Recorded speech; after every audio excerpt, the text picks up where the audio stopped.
YouTube policies, updates और informative videos हासिल करने के लिए अभी हमारे चैनल को सब्सक्राइब करें और साथ ही साथ बेल आइकॉन के नोटिफिकेशन पर भी क्लिक कर दें।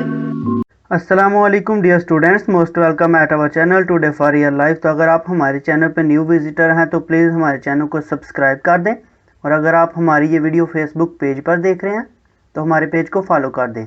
आज की इस वीडियो में हम एक्सरसाइज 5.4 के बारे में डिस्कस करेंगे। इसमें हमने factorise each of the cubic polynomial हमें गिवन है क्वेश्चन में, और इनको हमने बाय फैक्टर थ्योरम फैक्टराइज करना है, ठीक है ना। नोट डैट का मतलब यहाँ पे एक अहम पॉइंट है जिसको आपने हमेशा याद रखना कि जो हमें क्वेश्चन गिवन है ना, just we have to need prove 3 factors of P of X in each question. जब हम किसी भी क्वेश्चन के 3 फैक्टर्स फाइंड अप कर लेंगे ना, तो जस्ट हमें मज़ीद फैक्टर्स फाइंड अप करने की ज़रूरत नहीं है। फैक्टर्स क्या हैं, 3 फैक्टर्स हम कैसे फाइंड करेंगे, क्वेश्चन में हम आपके साथ डिटेल के साथ डिस्कस करेंगे। पहले जो हमें 6 क्वेश्चन गिवन है ना, क्वेश्चन नंबर 1 से लेकर क्वेश्चन नंबर 6 तक, ये सारे क्वेश्चन सेम हैं, ठीक है ना। इसी तरह क्वेश्चन नंबर 7 और 8 वो भी 2 सेम हैं, यानी कि इनको हल करने का तरीका एक जैसा है। पहले मैं आपके साथ क्वेश्चन नंबर 1 को डिटेल के साथ बयान करता हूँ, ठीक है ना। आपको बताता हूँ कैसे इसको हल करना है, कैसे इसके ऊपर फैक्टर थ्योरम अप्लाई करना है। उसके बाद क्वेश्चन नंबर 2 से लेकर क्वेश्चन नंबर 6 तक जस्ट आपको रिवाइज कराया जाएगा, आपको सोल्यूशन ही जस्ट बताया जाएगा कि कैसे कैसे हमने इसको हल करना है। तो जब हम क्वेश्चन नंबर 1 को आपके साथ डिटेल के साथ डिस्कस कर लेंगे तो मैं उम्मीद करता हूँ बाकी क्वेश्चन भी आप हल कर लेंगे। देखें, x की पावर 3 माइनस 2 x की पावर 2 माइनस x प्लस 2। सबसे पहले हमें ये जो वैल्यू गिवन है इसको हमने लेट कर लेना कि ये इक्वल है p ऑफ x के, ठीक है ना। अब यहाँ पे जो इक्वेशन में कांस्टेंट वैल्यू गिवन है ना, कांस्टेंट वैल्यू क्या होती है जिसके साथ वेरिएबल ना गिवन हो। यहाँ पे देखें x की पावर 3 गिवन है और ये इक्वेशन में जो x है ना ये वेरिएबल है, ठीक है ना। x की पावर 3 के जो लेफ्ट हैंड साइड पे वैल्यू होगी ना वो होगी 1, यानी कि x की पावर 3 के साथ जो कोफिशिएंट है वो 1 है। इसी तरह x की पावर 2 के साथ जो कोफिशिएंट हमें गिवन है वो गिवन है -2, और इससे नेक्स्ट जो हमें x गिवन है इसके साथ कोफिशिएंट होगा -1, और लास्ट पे जो वैल्यू गिवन है +2। इसके साथ देखें हमें कोई वेरिएबल नहीं गिवन, यानी कि x हमें नहीं गिवन। तो जिस वैल्यू के साथ हमें वेरिएबल ना गिवन हो वो कांस्टेंट वैल्यू होती है, ठीक है ना। तो हमने जो क्वेश्चन में सबसे पहले जिस वैल्यू को हल करना है ना वो हमारे पास कांस्टेंट वैल्यू होगी। बेसिकली हमने इसके पॉसिबल फैक्टर्स फाइंड अप करने हैं सबसे पहले। तो पॉसिबल फैक्टर्स कैसे फाइंड अप करेंगे, 2 किस किस वैल्यू से डिवाइड हो सकता है कि हमारे पास जो आंसर आए वो इंटीजर वैल्यू आए। तो बेसिकली 2 को अगर हम डिवाइड करें 1 से, 2 डिवाइड होगा 1 से, हमारा आंसर आ जाएगा 2, ठीक है ना।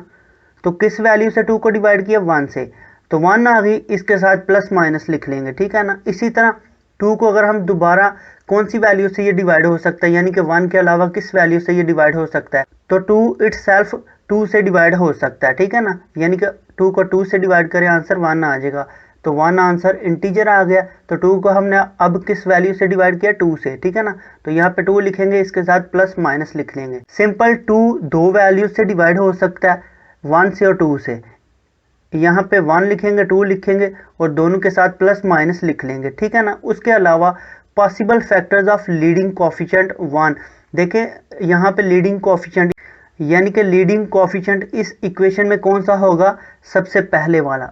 इक्वेशन में जो सबसे पहले वैल्यू गिवन है वो लीडिंग वैल्यू होगी, और उसके साथ जो लेफ्ट हैंड साइड पे वैल्यू गिवन होगी वो उस लीडिंग वैल्यू का कोफिशिएंट होगा। जैसे कि यहाँ पे x की पावर 3 गिवन है, ये लीडिंग वैल्यू होगी, और इसके साथ लेफ्ट हैंड साइड पे 1 गिवन है, तो ये हमारे पास लीडिंग कोफिशिएंट होगा।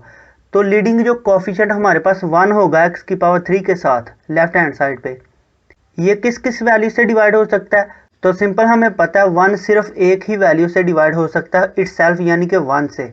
तो 1 को 1 से डिवाइड करें आंसर आएगा 1। 1 को किस वैल्यू से हमने डिवाइड किया, 1 से, ठीक है ना। तो इसके साथ भी प्लस माइनस लिख लेंगे।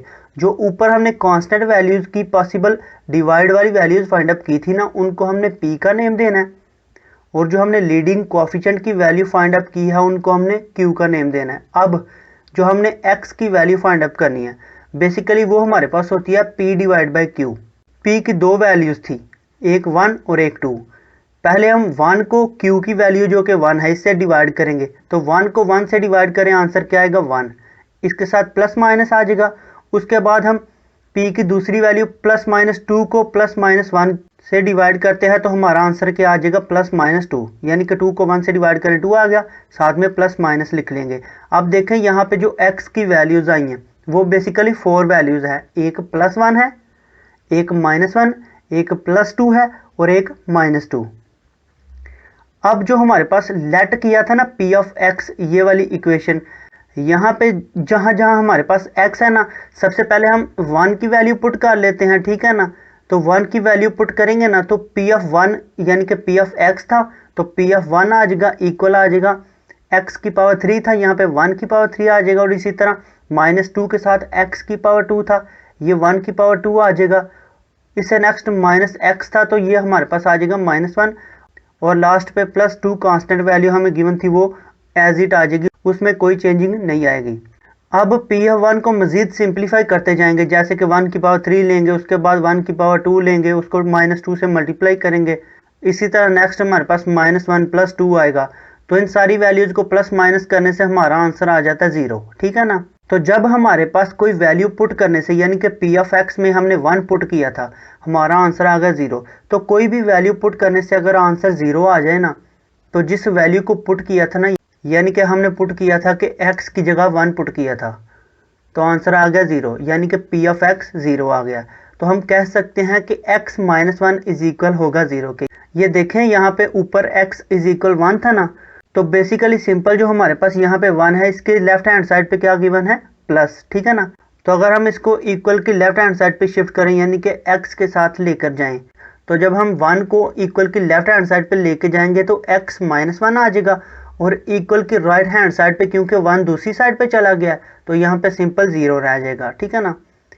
तो हम कह सकते हैं जो हमारे पास वैल्यू होगी ना x minus 1 is a factor of p of x होगी। इसी तरह देखें ऊपर हमारे पास 4 वैल्यू थी ना, एक प्लस 1 एक माइनस 1, तो प्लस 1 को तो हमने पुट कर लिया। अब हम माइनस 1 को पुट करके देखते हैं, यानी कि x की जगह हम माइनस 1 पुट करते हैं। तो जब हम माइनस 1 पुट करेंगे ना x की जगह, तो p ऑफ x की जो इक्वेशन थी ना उसको मजीद हल करते जाएंगे तो लास्ट पे हमारा आंसर आएगा 0, ठीक है ना। हैंस हम कह सकते हैं कि जब हमारे पास x इज इक्वल था माइनस 1, जो कि हमने इक्वेशन में पुट किया था, तो हमारा जो p ऑफ x है वो 0 आ गया, ठीक है ना। तो हमारे पास जो x प्लस 1 होगा ना वो इक्वल होगा 0 के, यानी कि ये जो माइनस 1 है इसको x के साथ लेकर जाएंगे तो यहाँ पे आगे प्लस हो जाएगा, यानी कि x प्लस 1 आ जाएगा, और इक्वल की यहाँ पे माइनस 1 दूसरी साइड पे शिफ्ट कर लिया और इक्वल की राइट हैंड साइड पे 0 रह जाएगा। तो x प्लस 1 को हम कह सकते हैं कि ये फैक्टर है p ऑफ x का। दो फैक्टर्स हमने फाइंड आउट कर लिए हैं। हमने नोट दैट जो हमने लिखा था, यानी कि जो आपको अहम पॉइंट बताया गया था, उसमें कहा गया था कि हमने मैक्सिमम 3 फैक्टर्स फाइंड आउट करने हैं। जब हम 3 फैक्टर्स फाइंड आउट कर लेंगे, हमने क्वेश्चन को हल करना छोड़ देना है और हम लास्ट पे लिख लेंगे कि ये हमारे रिक्वायर्ड फैक्टर हैं, ठीक है ना, जो कि इक्वेशन में बन रहे हैं। तीसरी वैल्यू हम प्लस 2 पुट कर लेते हैं, यानी कि प्लस माइनस 1 था तो प्लस 1 भी पुट कर लिया हमने, माइनस 1 भी पुट कर लिया। अब हम प्लस 2 को पुट करते हैं, तो प्लस 2 को पुट करेंगे p ऑफ x की इक्वेशन में तो हमारा फाइनली आंसर आएगा 0, ठीक है ना। तो हम कह सकते हैं कि जब हमारे पास x इज इक्वल था 2 के, यानी कि जब हम x की जगह 2 पुट करेंगे तो हमारा p ऑफ x का आंसर क्या आता है 0। देयरफॉर जो हमारे पास x माइनस 2 होगा वो इक्वल होगा 0 के। तो जो हमारे पास x माइनस 2 आया ना, ये फैक्टर होगा p ऑफ x का। तो हमने मैक्सिमम 3 फैक्टर्स फाइंड अप करने थे, तो हम ये कह सकते हैं कि पहला फैक्टर हमारा जो हमने फाइंड अप किया था वो होगा x माइनस 1, दूसरा होगा x प्लस 1, तीसरा होगा x माइनस 2। अब देखें यहाँ पे चौथी वैल्यू रह गई, हमने पुट नहीं की, जो कि हमारे पास माइनस 2 था, तो हमें वो पुट करने की ज़रूरत ही नहीं पेश आई, क्योंकि हमारे पास मैक्सिमम जो हमने 3 फैक्टर्स फाइंड अप करने थे किसी इक्वेशन के जिनका आंसर 0 आता है, तो वो तो हमने फाइंड अप कर लिए हैं। इसलिए हमें p ऑफ x की जगह p ऑफ माइनस 2 पुट करने की अब ज़रूरत नहीं। इसी तरह नेक्स्ट वाले क्वेश्चन की तरफ हम चलते हैं। यहाँ पे आपको मज़ीद एक्सप्लेन करके थोड़ा बता देते हैं ताकि आपकी अंडरस्टैंडिंग बेहतर हो जाए। सिंपल ये जो इक्वेशन हमें गिवन है इसको p ऑफ x के इक्वल कंसिडर करना है। अब यहाँ पे इस इक्वेशन में जो कांस्टेंट वैल्यू होगी वो होगी +40। तो इसके पॉसिबल फैक्टर कितने होंगे, यानी कि ये किन किन वैल्यूज से डिवाइड होकर हमें इंटीजर आंसर देता है। तो बेसिकली ये हमारे पास जो 40 है ये 1 से भी डिवाइड हो सकता है, आंसर आ जाएगा 40, तो हम 1 लिख लेंगे। इसी तरह 42 से भी डिवाइड हो सकता है, 4 से भी डिवाइड हो सकता है, 5 से भी, 8 से भी, 10 से भी, 20 से भी, और 40 इटसेल्फ यानी कि खुद अपनी वैल्यू से भी डिवाइड हो सकता है। तो ये सारी वैल्यूज हमने लिख ली जिन वैल्यूज से 40 डिवाइड होकर इंटीजर आंसर देता है। तो इन सारी वैल्यूज के साथ हम प्लस माइनस लिख लेंगे। उसके बाद हम possible factors of leading coefficient की बात कर लेते हैं। इस इक्वेशन में जो हमें सबसे पहली वाली वैल्यू गिवन है x की पावर 3, तो इसके साथ कोएफिशिएंट क्या गिवन है 1, ठीक है ना। तो 1 किस किस वैल्यू से डिवाइड हो सकता है, तो बेसिकली ये इटसेल्फ यानी कि 1 से डिवाइड हो सकता है, तो q की जगह क्या आ जाएगा 1। इसके साथ भी हम प्लस माइनस लिख लेंगे। Thus possible zeros of p of x are, देखिए यहाँ पे x की वैल्यू फाइंड अप करनी है। हमें पता है जो हमारे पास x होता है वो इक्वल होता है p divide by q। p की जो ऊपर वैल्यूज हैं ये आपको नजर आ रही हैं। इन सारी वैल्यूज को q वाली वैल्यू जो कि हमें गिवन है 1, इस वैल्यू से डिवाइड करते जाएं। 1 को 1 से डिवाइड करें 1 आ जाएगा, 2 को 1 से डिवाइड करें 2 आ जाएगा, 4 को 1 से डिवाइड करें 4 आ जाएगा, यानी कि ये ऊपर वाली वैल्यूज दोबारा यहाँ पे नीचे आ जाएंगी। और इन सारी वैल्यूज के साथ भी हम प्लस माइनस लिख लेंगे। अब देखें सबसे पहले वाली वैल्यू गिवन है +1, उसके बाद -1, इसी तरह +2 -2। तो सिंपल जो हमारे पास p ऑफ x की इक्वेशन थी क्वेश्चन नंबर 2, इसमें जहाँ जहाँ पे x है सबसे पहले हम +1 पुट करते हैं। तो जब हम p ऑफ x की जगह p ऑफ 1 पुट करेंगे तो हमारा आंसर देख लें। इसको मजीद हल करते जाएं, जैसे कि हमने क्वेश्चन नंबर 1 को हल किया तो p of 1 not is equal आता है 0 के, यानी कि इसका आंसर आता है 18। तो जैसा कि हमने ऊपर वाले क्वेश्चन में आपको बताया था, अगर p ऑफ x 0 आएगा तो जिस वैल्यू का हमने पुट किया वो फैक्टर होगा, अदरवाइज फैक्टर नहीं होगा। तो हम कह सकते हैं जब हमारे पास x इज इक्वल था 1 के, is not a 0 of p of x, यानी कि x की जगह 1 पुट करने से p ऑफ x 0 नहीं आया। Therefore x minus 1 not is equal होगा 0 के, ठीक है ना। तो ये फैक्टर भी नहीं होगा p ऑफ x का। नेक्स्ट वाली वैल्यू हम देख लेते हैं जो कि हमारे पास है +1, तो हमने पुट कर लिया। दूसरी वैल्यू होगी -1, तो -1 को पुट करने से p ऑफ -1 का आंसर आता है 60। तो हम ये कह सकते हैं कि जब हमने x की जगह -1 पुट किया था तो p ऑफ x का आंसर 0 नहीं आता, ठीक है ना। तो x + 1 ये फैक्टर नहीं होगा p ऑफ x का। उसके बाद सेकंड वैल्यू पुट कर लेते हैं p ऑफ x जो हमें गिवन था, तो x की जगह हम 2 पुट करते हैं। 2 पुट करने से इसको हल करते जाएं, जो p ऑफ 2 का आंसर आएगा ना वो 0 आ जाएगा। अब देखें यहाँ पे आंसर क्या आ गया 0। तो हम कह सकते हैं जब हमने x की जगह 2 पुट किया था तो p ऑफ x 0 आ गया, ठीक है ना। And therefore x minus 2 is equal to 0। तो जो हमारे पास x माइनस 2 होगा ना ये factor of p of x होगा। तो यहाँ पे हमारे पास एक फैक्टर आ गया x माइनस 2। मजीद हमने 2 फैक्टर्स फाइंड अप करने हैं। तो 2 से नेक्स्ट वाली वैल्यू जो हमारे पास x की आई थी वो -2 थी। x की जगह -2 पुट कर लेते हैं, p ऑफ -2 इज इक्वल आ जाएगा 72, यानी कि नॉट इज इक्वल टू 0। ये 0 के इक्वल नहीं आया, तो हम कह सकते हैं कि जब हमने x की जगह -2 पुट किया था, सॉरी यहाँ पे नॉट इज इक्वल नहीं आना, इज इक्वल आना है। तो हमारा जो आंसर p ऑफ x का ये 0 नहीं आता, तो हम कह सकते हैं जो हमारे पास x + 2 वैल्यू होगी ये फैक्टर नहीं होगी p ऑफ x की। इससे नेक्स्ट जो हमारे पास वैल्यू है वो है हमारे पास 4। p ऑफ x की जगह 4 पुट कर लेते हैं।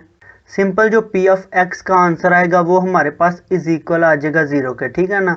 तो जब x इज इक्वल 4 था तो p ऑफ x 0 आ गया। तो हम कह सकते हैं जो हमारे पास x माइनस 4 होगा ये भी factor of p of x होगा। अब हमारे पास 2 फैक्टर आ चुके हैं, मजीद हमने सिर्फ एक फैक्टर फाइंड अप करना है। 4 से नेक्स्ट वाली वैल्यू हमारे पास -4 थी। x की जगह -4 पुट करें, p ऑफ -4 का आंसर आता है 48। तो क्योंकि ये 0 नहीं है तो ये भी फैक्टर नहीं होगा p ऑफ x का। तो इससे नेक्स्ट जो हमारे पास वैल्यू थी वो थी 5, +5 और -5। तो पहले हम x की जगह +5 पुट कर लेते हैं। +5 करने से p ऑफ 5 का आंसर आ जाता है 30। तो क्योंकि ये 0 नहीं है तो ये भी फैक्टर नहीं होगा p ऑफ x का। तो इससे नेक्स्ट हम जो हमारे पास इक्वेशन थी p ऑफ x की, तो x की जगह -5 पुट कर लेते हैं। p ऑफ -5 का जो आंसर आता है वो आ जाता है 0, ठीक है ना। तो हम कह सकते हैं जब हमारे पास x इज इक्वल -5 होगा तो पी ऑफ एक्स 0 होगा। एंड देयरफॉर, और इसीलिए जो हमारे पास x प्लस 5 होगा वो फैक्टर होगा पी ऑफ एक्स का। तो देखें हमने 3 फैक्टर्स फाइंड अप कर लिए क्वेश्चन में। पहला फैक्टर था x माइनस 2, दूसरा था x माइनस 4 और तीसरा x माइनस 5। अब देखें हमने -5 तक वैल्यूज पुट की हैं। इससे नेक्स्ट भी वैल्यूज थी जैसे कि +-8, इसी तरह +-10। उन वैल्यूज को पुट करने की अब इक्वेशन में कोई ज़रूरत नहीं है, क्योंकि हमने मैक्सिमम 3 फैक्टर्स फाइंड अप करने थे जो कि हमने फाइंड अप कर लिए हैं। ठीक है ना। इसी तरह क्वेश्चन नंबर 3 की तरफ चलते हैं। इसको भी सबसे पहले पी ऑफ एक्स के इक्वल कंसीडर करना है। इसमें जो कांस्टेंट वैल्यू है +10, इसके जो हमारे पास पॉसिबल फैक्टर होंगे वो होंगे 1, 2, 5 एंड 10। ठीक है ना। यानी कि इन वैल्यूज से ये डिवाइड होके हमें इंटीजर आंसर दे सकता है 10। तो हम इन वैल्यूज के साथ प्लस माइनस लिख लेंगे। उसके बाद जो हमारे पास लीडिंग कोएफिशिएंट होगा इक्वेशन में वो होगा x की पावर 3। ये हमारे पास लीडिंग वैल्यू है और इसका कोएफिशिएंट होगा 1। ठीक है ना। तो 1 जो हमारे पास है इसको अगर 1 से डिवाइड करें हमारा आंसर आ जाता है 1। तो जो हमारे पास वैल्यू आई है ना 1, जिस वैल्यू से हमने 1 को डिवाइड किया था, सिंपल इसके साथ भी प्लस माइनस लिख लेंगे। अब क्योंकि हमने x की वैल्यू फाइंड अप करनी है, हम जानते हैं p को डिवाइड करेंगे q से। जो p की वैल्यूज हैं 1, इसको 1 से डिवाइड करें, इसके बाद 2, इसको भी 1 से डिवाइड करें, 5 को भी 1 से डिवाइड करें और 10 को भी 1 से डिवाइड करें। ये वाली वैल्यूज आ जाएंगी। इन सारी वैल्यूज के साथ प्लस माइनस लिखेंगे। अब x की जो वैल्यूज आ गई हैं वो आ गई हैं +1 -1, +2 -2, +5 -5, +10 -10। सिंपल सबसे पहले हम +1 पुट कर लेते हैं पी ऑफ एक्स की इक्वेशन में। पी ऑफ 1 पुट करने से जो पी ऑफ 1 का आंसर आता है वो 8 आता है। तो ये हमारे पास 0 के इक्वल नहीं है, तो हम कह सकते हैं जो हमारे पास पी ऑफ एक्स होगा इस इक्वेशन में x -1 फैक्टर नहीं होगा। ठीक है ना। इससे नेक्स्ट हम पी ऑफ एक्स की जगह -1 पुट करके देख लेते हैं। पी ऑफ -1 का आंसर आएगा 0। ठीक है ना। तो क्योंकि जब हमारे पास x इज इक्वल था -1 के, पी ऑफ एक्स का आंसर 0 आ गया, तो हम कह सकते हैं जो हमारे पास x + 1 होगा ना, ये फैक्टर होगा पी ऑफ एक्स का। इज नॉट नहीं आता, यहाँ पर is a factor of P of x. ये नॉट गलती से लिखा गया, आपने यहाँ पे नॉट नहीं लिखना, आपका क्वेश्चन गलत हो जाएगा, क्योंकि ये हमारे पास फैक्टर है पी ऑफ एक्स का। उससे नेक्स्ट हम चलते हैं, x की जगह हम 2 पुट करते हैं। 2 को पुट करने से पी ऑफ 2 का आंसर आ जाता है 0। तो हम कह सकते हैं जब हमारे पास x इज इक्वल होगा 2 के, तो पी ऑफ एक्स 0 आ जाता है। तो x -2 फैक्टर होगा पी ऑफ एक्स का। 2 फैक्टर्स हमने फाइंड अप कर ली हैं, मजीद हमने एक और फैक्टर फाइंड अप करना है। तो 2 से नेक्स्ट वाली वैल्यू थी -2, -2x की जगह पुट करते हैं, आंसर आ जाता है -28। ये 0 नहीं आया, तो जो हमारे पास x + 2 होगा ना, ये नॉट फैक्टर होगा पी ऑफ एक्स का। इसी तरह नेक्स्ट वाली वैल्यू थी हमारे पास 5, x की जगह 5 पुट करें, पी ऑफ 5 का आंसर आ जाता है 0। तो जब हमारे पास x इज इक्वल होगा 5 के, पी ऑफ x क्योंकि 0 आ जाता है, तो हम कह सकते हैं x -2 इज इक्वल होगा 0 के, यानी कि x -5 फैक्टर होगा पी ऑफ एक्स का। 3 फैक्टर्स हमने फाइंड अप कर लिए हैं जो हमें रिक्वायर्ड थे, x + 1, x -2, x -5। इसी तरह नेक्स्ट वाले क्वेश्चन नंबर 4 की तरफ चलते हैं। इसको भी सबसे पहले पी ऑफ एक्स के इक्वल कंसीडर करना है। यहाँ पे जो वैल्यू कांस्टेंट गिवन है +8, इसके जो पॉसिबल फैक्टर होंगे वो होंगे 1, 2, 4 एंड 8, यानी कि इन वैल्यू से ये डिवाइड हो सकती है। इसी तरह लीडिंग कोएफिशिएंट की बात करें तो x की पावर 3 के साथ जो कोएफिशिएंट होगा वो 1 होगा। तो 1 को 1 से डिवाइड करें, आंसर 1 आ जाता है। अब p को डिवाइड करें q से, तो हमारे पास x की वैल्यूज आ जाएंगी जो कि हैं 1, 2, 4 एंड 8। इन सब के साथ प्लस माइनस लिख लेंगे। सिंपल सबसे पहले हम +1 पुट कर लेते हैं पी ऑफ एक्स की इक्वेशन में। हमारा पी ऑफ 1 का जो आंसर आ जाता है वो 0 आ जाता है। हम कह सकते हैं जब x इज इक्वल होगा 1, पी ऑफ एक्स 0 आ जाता है, तो जो हमारे पास x -1 होगा ना, ये फैक्टर होगा पी ऑफ एक्स का। इसी तरह नेक्स्ट हम चलते हैं, x की जगह -1 पुट करते हैं। पी ऑफ -1 को हल करने से आंसर आ जाता है 18, क्योंकि ये 0 के इक्वल नहीं है। तो हम कह सकते हैं जब हमारे पास x इज इक्वल होगा -1 के, पी ऑफ एक्स 0 नहीं आता, तो x + 1 is not a factor of P of x. ठीक है ना। इसी तरह नेक्स्ट हम चलते हैं, दूसरी वैल्यू थी +-2। पहले हम x की जगह 2 पुट कर लेते हैं, बाद में -2 पुट करके देख लेंगे। यहाँ पे 2 पुट करने से पी ऑफ 2 का आंसर आ जाता है 0। ठीक है ना। तो जब x इज इक्वल होगा 2 के, पी ऑफ एक्स क्योंकि 0 होगा, तो x माइनस 2 फैक्टर होगा पी ऑफ एक्स का। इसी तरह नेक्स्ट हम बात कर लेते हैं पी ऑफ एक्स की इक्वेशन जो हमें गिवन है, x की जगह -2 पुट करें तो पी ऑफ -2 का आंसर आ जाता है 24। तो क्योंकि ये 0 के इक्वल नहीं है तो हम कह सकते हैं जब हमारे पास x इज इक्वल होगा -2 के, तो पी ऑफ एक्स क्योंकि 0 नहीं आता तो x + 2 not a factor of P of x. इसी तरह नेक्स्ट जो हमें वैल्यू गिवन थी +-4, तो पहले हम 4 पुट कर लेते हैं। 4 को पुट करने से पी ऑफ 4 का जो आंसर आ जाता है वो आ जाता है 48। क्योंकि ये 0 नहीं तो जाहिर सी बात है ये भी factor of P of x नहीं होगा, ठीक है ना। उससे नेक्स्ट हम पी ऑफ एक्स की जगह यानी कि x में -4 पुट कर लेते हैं, तो पी ऑफ -4 का जो आंसर आएगा वो 0 आ जाएगा। तो जब हमारे पास x इज इक्वल होगा -4 के, क्योंकि पी ऑफ एक्स 0 आ गया, तो हम कह सकते हैं जो हमारे पास x + 4 होगा ये फैक्टर होगा पी ऑफ एक्स के। तो हमें जो 3 फैक्टर्स फाइंड अप करने थे वो हमारे पास होंगे x - 1, x - 2 और x + 4। इसी तरह क्वेश्चन नंबर 5 को भी आपने हल करना है। सिंपल इसको पी ऑफ एक्स के इक्वल कंसीडर करना है। कांस्टेंट वैल्यू 6 जिन वैल्यू से डिवाइड हो सकती है वो होंगी 1, 2, 3 एंड 6। इसी तरह लीडिंग कोएफिशिएंट x की पावर 3 इसके साथ जो 1 गिवन है इस पे q की वैल्यू आएगी 1, ठीक है ना। इसके साथ भी प्लस माइनस लिख लेंगे। तो यहाँ से अगर हम x की वैल्यू निकालें यानी कि p को डिवाइड करें q से, हमारे पास ये वाली वैल्यूज आ जाएंगी। सिंपल सबसे पहले पी ऑफ एक्स में 1 पुट कर लेते हैं, आंसर आ जाएगा 0। जब x इज इक्वल होगा 1 के, पी ऑफ एक्स 0 हो जाता है तो x - 1 is a factor of P of x होगा। एक फैक्टर हमने फाइंड अप कर लिया, मजीद 2 रह गए। इसी तरह x की जगह -1 पुट कर लेते हैं। -1 को पुट करने से पी ऑफ -1 का जो आंसर आ जाता है वो आ जाता है 8। क्योंकि ये 0 के इक्वल नहीं है तो हमारे पास जो x + 1 होगा ये not a factor of P of x होगा, ठीक है ना। इसी तरह नेक्स्ट जो हमें वैल्यू गिवन है +-2, पहले हम 2 को पुट कर लेते हैं। 2 को पुट करने से पी ऑफ 2 का आंसर आ जाता है -4। क्योंकि ये 0 नहीं है तो ये भी फैक्टर नहीं होगा पी ऑफ एक्स का। इसी तरह x की जगह अब हम -2 पुट कर लेते हैं। -2 पुट करने से पी ऑफ -2 का आंसर आ जाता है 0, ठीक है ना। तो जब x इज इक्वल था -2 के तो पी ऑफ एक्स 0 आ गया। हम कह सकते हैं जो x + 2 होगा is a factor of P of x. इसी तरह नेक्स्ट हम बात कर लेते हैं। नेक्स्ट वाली वैल्यू हमारे पास होगी +-3 थी ना, ऊपर हमने फाइंड अप की थी। पहले हम x की जगह 3 पुट कर लेते हैं तो पी ऑफ 3 का आंसर आ जाएगा 0। तो जब x इज इक्वल होगा 3 के, पी ऑफ एक्स क्योंकि 0 आ जाता है तो x - 3 फैक्टर होगा पी ऑफ एक्स का, ठीक है ना। तो हमने जो 3 फैक्टर्स फाइंड अप करने थे ना वो हमारे पास आएंगे x - 1, x + 2, x - 3। इसी तरह क्वेश्चन नंबर 6 की बात कर लेते हैं। सिंपल इसको सबसे पहले पी ऑफ एक्स के इक्वल लिखें।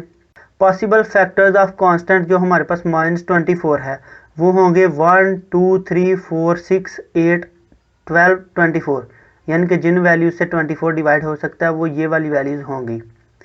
उसके बाद लीडिंग कोएफिशिएंट x की पावर 3 के कोएफिशिएंट 1 की बात करेंगे तो यहाँ पे q की वैल्यू आएगी +-1। दस द पॉसिबल 0 यानी कि x की वैल्यू फाइंड अप करेंगे तो p को डिवाइड करेंगे q से, तो ये वाली वैल्यूज आ जाएंगी।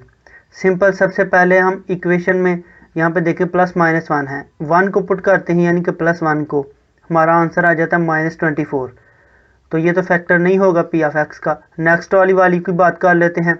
x की जगह -1 पुट कर लेते हैं, दोबारा वैल्यू आ जाती है -18। क्योंकि ये 0 नहीं है तो ये भी फैक्टर नहीं होगा पी ऑफ एक्स का। इससे नेक्स्ट वाली इक्वेशन की बात कर लेते हैं। x की जगह 2 पुट कर लेते हैं तो देखें पी ऑफ 2 का आंसर क्या आ जाता है 0। यानी कि जब x इज इक्वल 2 पुट किया तो पी ऑफ एक्स 0 आ गया। हम कह सकते हैं x - 2 फैक्टर होगा पी ऑफ एक्स का। 2 से नेक्स्ट वाली वैल्यू -2 है, -2 पुट करने से आंसर आता है -8। तो क्योंकि ये 0 नहीं है तो ये भी फैक्टर नहीं होगा पी ऑफ एक्स का। इसी तरह नेक्स्ट हम बात कर लेते हैं। नेक्स्ट वाली वैल्यू हमने फाइंड अप की थी +-3। x की जगह पहले हम +3 पुट कर लेते हैं तो पी ऑफ 3 का जो आंसर होगा वो होगा 42। तो क्योंकि ये भी 0 नहीं है तो ये भी फैक्टर नहीं होगा पी ऑफ एक्स का। इसी तरह 3 से नेक्स्ट वैल्यू थी -3, पी ऑफ -3 का जो आंसर आएगा वो होगा 0। तो जब x इज इक्वल -3 था, पी ऑफ एक्स क्योंकि 0 आ गया, हम कह सकते हैं जो x + 3 होगा ना हमारे पास वो फैक्टर होगा पी ऑफ एक्स का। इसी तरह नेक्स्ट हमारे पास वैल्यू थी -4 और +4, ठीक है ना। तो चाहे आप +4 पुट कर लें पहले या -4 पहले पुट कर लें, उससे कोई फ़र्क नहीं पड़ता। तो यहाँ पे हमने x की जगह पहले -4 पुट कर लिया, तो p ऑफ -4 का आंसर आएगा 0। हम कह सकते हैं जब x इज इक्वल था -4 के, p ऑफ x 0 आ गया, तो x प्लस 1 फैक्टर होगा p ऑफ x के। जो हमने 3 फैक्टर्स फाइंड अप करने थे वो हमारे पास आएंगे x -2, x -3, x plus 4। Question number 7 और 8 ये थोड़ा डिफिकल्ट क्वेश्चन है। सिंपल, इसको भी सबसे पहले हमने p ऑफ x के इक्वल लिखना, ठीक है ना। यहाँ पे जो कांस्टेंट वैल्यू गिवन है 4, तो 4 किन किन वैल्यू से डिवाइड हो सकता है? एक तो ये 1 से डिवाइड हो सकता है, उसके अलावा 2 से, उसके अलावा 4 इटसेल्फ यानी कि अपने आप से डिवाइड हो सकता है। 1, 2 एंड 4 तीन वैल्यूज आ जाएंगी, तीनों वैल्यूज के साथ प्लस माइनस लिख लेंगे। ये तो p की वैल्यू आ गई। अब देखें लीडिंग कोएफिशिएंट, जो हमने q की वैल्यू फाइंड अप करनी है। तो q की जो हम वैल्यू फाइंड अप करते थे, बेसिकली जो लीडिंग कोएफिशिएंट होता था x⁻3, या इक्वेशन में जो भी हमें सबसे बड़ा वेरिएबल गिवन होता था जिसकी डिग्री बड़ी होती थी, उसके साथ जो भी वैल्यू गिवन होती थी, ऊपर वाले क्वेश्चन में, सारे क्वेश्चन में हमारे पास x⁻3 के साथ वैल्यू गिवन होती थी 1, ठीक है ना। तो वहाँ पे q की वैल्यू फाइंड अप करना इजीली हमें पता था q 1 होगा। लेकिन यहाँ पर देखें x⁻3 के साथ जो कोएफिशिएंट है वो है 3। अब 3 किन किन वैल्यू से डिवाइड हो सकता है? तो 3 1 से भी डिवाइड हो सकता है और 3 इटसेल्फ यानी कि 3 से भी डिवाइड हो सकता है, क्योंकि हमारे पास दो वैल्यूज आएंगी, एक आएगी 1, दूसरी आएगी 3, और इनके साथ हम प्लस माइनस लिखेंगे। अब देखें x की जो हमने वैल्यू फाइंड अप करनी होती है, बेसिकली p को डिवाइड करना होता है q से। तो ऊपर वाले क्वेश्चन में हमारे पास q की एक ही वैल्यू आती थी, तो x की वैल्यू फाइंड अप करना इजी होता था। लेकिन यहाँ पे हमने बेसिकली ये जो तीनों वैल्यूज हैं, इनको पहले हमने 1 से डिवाइड करना है। 1 से डिवाइड करने के बाद हमने इन तीनों वैल्यूज को 3 से भी डिवाइड करना है, ठीक है ना। तो 1 को 1 से डिवाइड करें 1 आ जाएगा, उसके बाद 2 को 1 से डिवाइड करें 2 आ जाएगा, उसके बाद देखें 4 को डिवाइड करें 1 से, ये देखें यहाँ पे लिखा 4, ठीक है ना, और इसके साथ भी प्लस माइनस आ जाएगा। अब देखें 1 को 3 से डिवाइड करें, ये 1/3 आएगा, उसके बाद 2 को 3 से डिवाइड करें, ये 2/3 आएगा, और 4 को 3 से डिवाइड करें, ये 4/3 आएगा। सारी वैल्यूज के साथ हमने प्लस माइनस लिख देना है। बाकी सेम ऊपर वाले क्वेश्चन की तरह प्रोसेस है। सबसे पहले इक्वेशन में हम +1 पुट करेंगे, p ऑफ 1 का जो आंसर आएगा वो -6 आ जाएगा, क्योंकि ये 0 नहीं है तो ये फैक्टर नहीं होगा p ऑफ x का। इससे नेक्स्ट वाली वैल्यू की बात कर लेते हैं, x की जगह -1 पुट कर लेते हैं, p ऑफ -1 का आंसर आएगा 12, तो ये भी फैक्टर नहीं होगा p ऑफ x का। इसी तरह नेक्स्ट x की जगह हम 2 पुट कर लेते हैं, जो कि हमें ऊपर वैल्यू गिवन थी, तो हमारे पास p ऑफ 2 का आंसर आ जाता है 0, यानी कि जब x इज इक्वल होगा 2 के, p ऑफ x क्योंकि 0 आ जाता है, तो x -2 फैक्टर होगा p ऑफ x का। इसे नेक्स्ट 2 से नेक्स्ट अगर हम बात करें तो x की वैल्यू हमें गिवन है -2, -2 पुट करने से आंसर आ जाता है 0। तो जब x इज इक्वल होगा -2 का, p ऑफ x क्योंकि 0 आ जाता है, तो x + 2 फैक्टर होगा p ऑफ x का।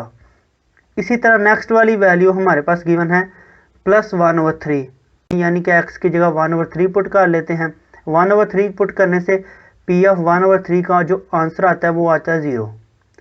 तो हम कह सकते हैं जब x इज इक्वल होगा 1/3 के, तो क्योंकि p ऑफ x 0 आ जाता है, तो हमारे पास 3x - 1 फैक्टर होगा p ऑफ x का। देखिए यहाँ पे 3x - 1 कैसे आया? सिंपल, ये जो हमारे पास वैल्यू गिवन है ना, यहाँ पे डिवाइड में जो हमें 3 गिवन है, अगर इसको इक्वल की लेफ्ट हैंड साइड पे शिफ्ट करें तो 3x के साथ मल्टीप्लाई हो जाएगा। यहाँ पे इक्वल की राइट हैंड साइड पे सिर्फ 1 रह जाएगा। 1 को भी अगर हम इक्वल की लेफ्ट हैंड साइड पे शिफ्ट करें तो ये -1 आ जाएगा, और इक्वल की राइट हैंड साइड पे सिर्फ 0 रह जाएगा, ठीक है ना। हमने जो 3 फैक्टर्स फाइंड अप करने थे वो हमारे पास आ जाएंगे x -2, x + 2, 3x - 1। इसी तरह क्वेश्चन नंबर 8 की तरफ हम चलते हैं। सिंपल, यहाँ पे सबसे पहले इसको p ऑफ x के इक्वल ऐड करेंगे, उसके बाद possible factor of constant value जो कि हमें -1 गिवन है, तो p की वैल्यू हमारे पास आ जाएगी +-1, यानी कि 1 सिर्फ 1 से डिवाइड हो सकता है। उसके बाद जो हमारे पास लीडिंग कोएफिशिएंट की बात करें तो x⁻3 के साथ जो कोएफिशिएंट है वो 2 है, तो 2 मैक्सिमम कितनी वैल्यू से डिवाइड हो सकता है? 2 से, यानी कि 1 और 2 से, तो +-1 आ जाएगा, इसी तरह +-2 आ जाएगा। अगर हम यहाँ से x की वैल्यू फाइंड अप करें तो 1 को 1 से डिवाइड करें 1 आ जाएगा, इसके साथ भी प्लस माइनस लिख लेंगे, और उसके बाद 1 को 2 से डिवाइड करें 1/2 आ जाएगा, और इसके साथ भी प्लस माइनस आ जाएगा। सिंपल, सबसे पहले इक्वेशन में 1 पुट कर लेते हैं, पी ऑफ 1 का आंसर आ जाएगा 0 के। तो जब x इज इक्वल होगा 1 के पी ऑफ x, क्योंकि 0 आ गया तो x माइनस 1 फैक्टर होगा पी ऑफ x का। इसी तरह नेक्स्ट हम x की जगह -1 पुट कर लेते हैं, पी ऑफ -1 का आंसर आ जाएगा 0 के। तो जब x इज इक्वल होगा -1 के पी ऑफ x, क्योंकि 0 आ गया तो x प्लस 1 जो हमारे पास होगा वो फैक्टर होगा पी ऑफ x का। इससे नेक्स्ट हमारे पास वैल्यू होगी +(-1/2). तो पहले हम माइनस वाली वैल्यू पुट कर लेते हैं, यानी कि -1/2 पुट करते हैं x की जगह। तो हमारे पास पी ऑफ -1/2 का आंसर आएगा 0। तो जब हमारे पास x इज इक्वल था -1/2 के, तो क्योंकि पी ऑफ x 0 आ गया, हम कह सकते हैं जो 2x + 1 होगा ये फैक्टर होगा पी ऑफ x का। तो रिक्वायर्ड जो हमारे पास फैक्टर होंगे पी ऑफ x के, जो कि हमने फाइंड आउट करने थे, वो हमारे पास होंगे x + 1, x - 1 और 3x + 1।